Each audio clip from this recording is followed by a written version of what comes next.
Peace and love. Peace and love. Peace, love, and prosperity to the family. Minister Darius Corbin reporting live. It's going to be a great video.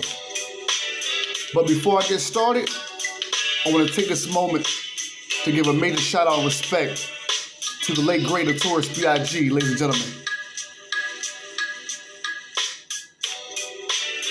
Yeah.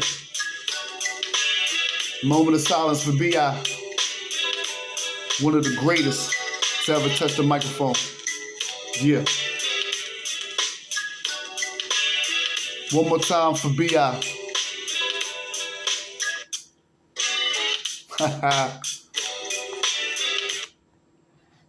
Peace, love, and prosperity to each and every one of you taking the time to watch. Once again, I am Minister Darius Marquise Corbin reporting live. Before I get started, once again, I want to give a major shout out to Christopher Wallace, aka Biggie Smalls, aka the Notorious B.I.G., arguably one of the greatest MCs to ever bless this planet. Now, family, I have titled this Life After Death. You know, in life, as we have this journey we call life, and as we move through this journey we call life, there are certain questions that we have to ask ourselves, such as, who am I? What is the meaning to life? And a subject that I'm going to be touching on today, what happens life after what they call death? I want you to stay with me for this video all the way till the end. For those who remember a video I did not too long ago, I mentioned life after the Titanic. My story was about a one William T. Stead, who was a passenger on the Titanic in 1912, where the Titanic hit the iceberg. As we know, some survived that crash, but many didn't. William T. Stead was one of those passengers who did not.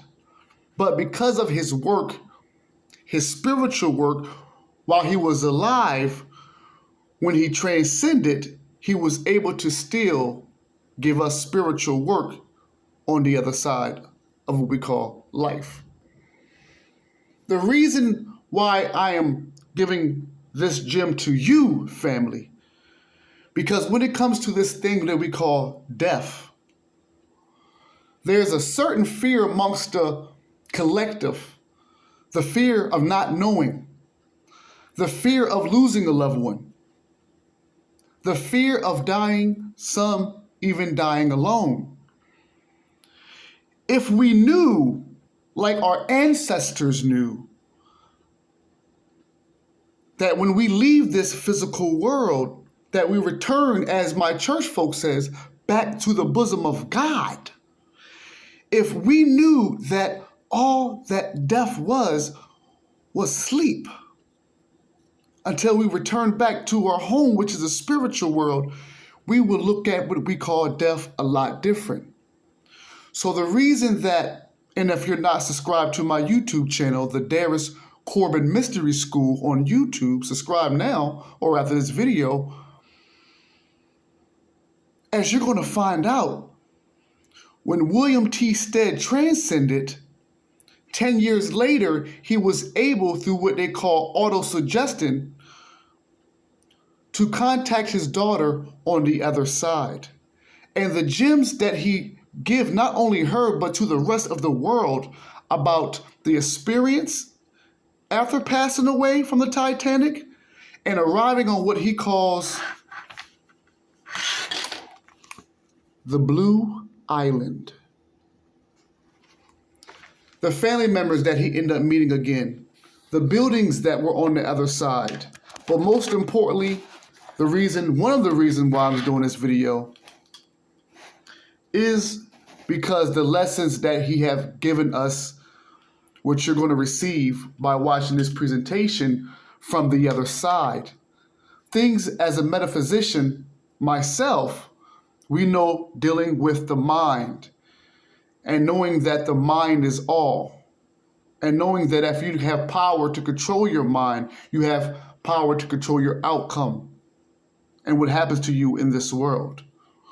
He stresses that in this presentation. Make sure before you leave, before you transcend to the next world, that your mind is at one with God.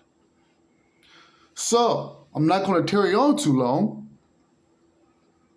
but I want you to stay tuned to this presentation. I'm going to take my time with this. It's going to be chapters.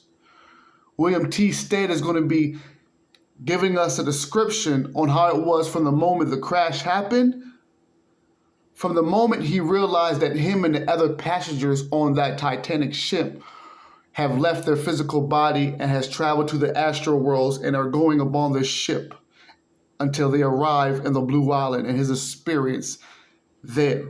This is going to be an important video for my people who have questions about life and death, who have a fear maybe of dying and seeing loved ones die. We're going to get a first-class ticket to the other side without having to cross over.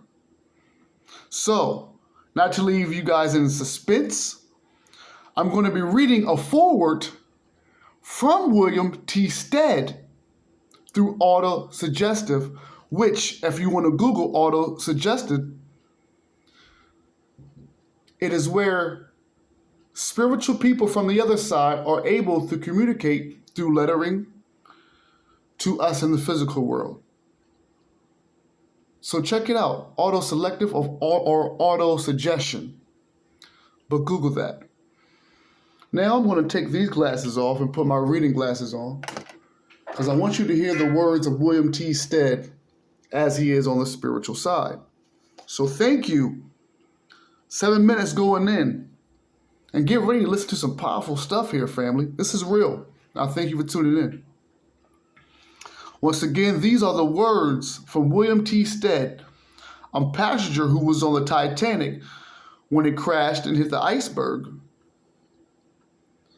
He didn't survive, but because of his spiritual work while he was alive, he was able to bless the ones who were still alive, even when he was on the other side, in the spiritual world. So thank you as I read this. There is a great trepidation on the part of all the uninitiated when first coming into contact with the occult, psychic, or unknown forces. In many of life mysteries, there is much pleasure to be had in probing the secret, and the mystery is in itself an incentive to search and to acquire, to overcome the unknown, and to gain knowledge on subjects not previously known or proven. This, however, does not seem to apply when dealing with the mysteries surrounding the afterlife. There is always a fear of something, frequently personal, but sometimes fear of harming the individual known and loved on earth. In self, that is a good sign. It argues unselfishness, and consequently, the individual who holds off for that reason deserves enlightenment. If he is significantly advanced to seek, he will get enlightenment together with great help. Again, there are those who, imbued with theosophical ideas, fear to come in contact with what is to their minds the shell of a former loved one. And those who fear through ignorance due to an undeveloped and somewhat uneducated mentality. By that, I do not necessarily mean an unschooled mentality.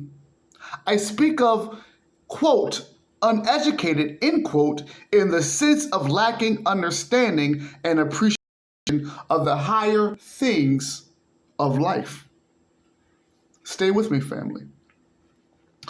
To all these people, William T. Stead says, I am and I always was most sympathetic.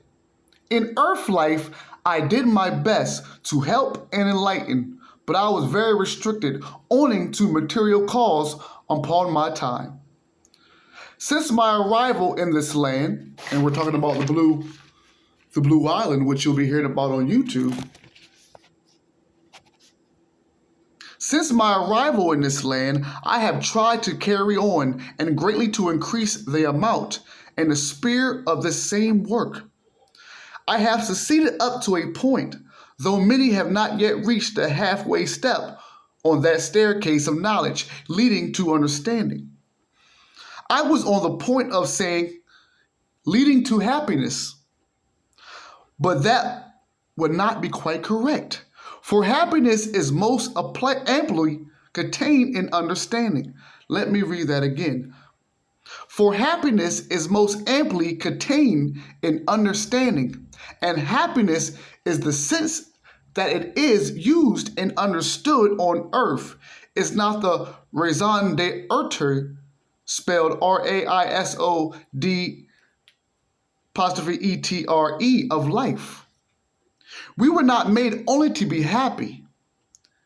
Happiness is part of our reward for work done, for progress and for help given to others, which is itself the outcome of understanding. As I have said in my work on this side of the borderland, I have achieved a certain success, and I am confident that if I can pass on the knowledge I have gained together with my own personal experiences to you who are still on earth, I shall have gone a little farther in the work to which I have set my hand for the good of humanity. What I have to tell will be of interest to many and will be useless to many more. But I am going to tell of things which each one of my readers can, up to a point, test for himself. You can, each one of you, test it by soul knowledge, and by that you will know that I am giving you words of value, words which God in his infinite love has permitted me to be the means of passing to you. It is not my idea of the mysteries of life. It is a discourse on those mysteries. There is a teaching of Christianity running all through, but the application is different to that ordinary accepted. It is quite erroneous to suppose that because a man was a man on earth, he will become a spirit angel the moment he dies. Death is only the doorway from one room to another, and both rooms are very similar, furnished and arranged. I'm going to say that one more time. Death is only the doorway from one room to another, and both rooms are very similar, furnished and arranged. Remember that. That's what I want you to appreciate thoroughly, he says. It is under the same guiding hand. The same personality rules all spheres. Beginning at the beginning, I have to tell you how a man finds himself here on arrival. As I have said, this whole book will interest many and help a few. It is for that few that all concerned are making the necessary effort to bring it to them. It does not attempt or pretend to be on the scientific lines. All through you can apply sound common sense, and you cannot break down what is. I have dealt with the subject very briefly, only for the reason that many will read a short, concise account who would not study a detailed one. And he finished off by saying this: I must impress upon you all, the interested and the disinterested, the believer in this great subject, spiritualism, and the skeptic, to remember you are still on earth. And you have still to perform earth's duties. You have daily lives to lead, and you must always do well the work in hand. Never neglect the present because the future appears more brightly colored. Carry on with today, but with a corner of your mind on tomorrow. And remember also that phenomenon spiritualism is not for all. Listen to this. Many minds could not absorb the greatness of the matter. These are the people for whom phenomenon spiritualism is not. They will be wise to go no further into the subject than knowledge gained from books and from the experience of others. In the sense, spiritualism is not for all. William T. Stead. Before I go, that reminds me of something I tell everybody who asks me about the knowledge that I have acquired, the gnosis. I tell you this. It is better for you to not know nothing of this gnosis and this higher learning and to continue with your life the way it is than to know this knowledge and to backpedal. So if you're going to be in this spiritual knowledge and gnosis and be one with God for real, then know this path is not an easy roller coaster ride. But then again, what roller coaster ride is. Once again, stay tuned to the Darius Corey Mystery School. Peace and love. Till next time.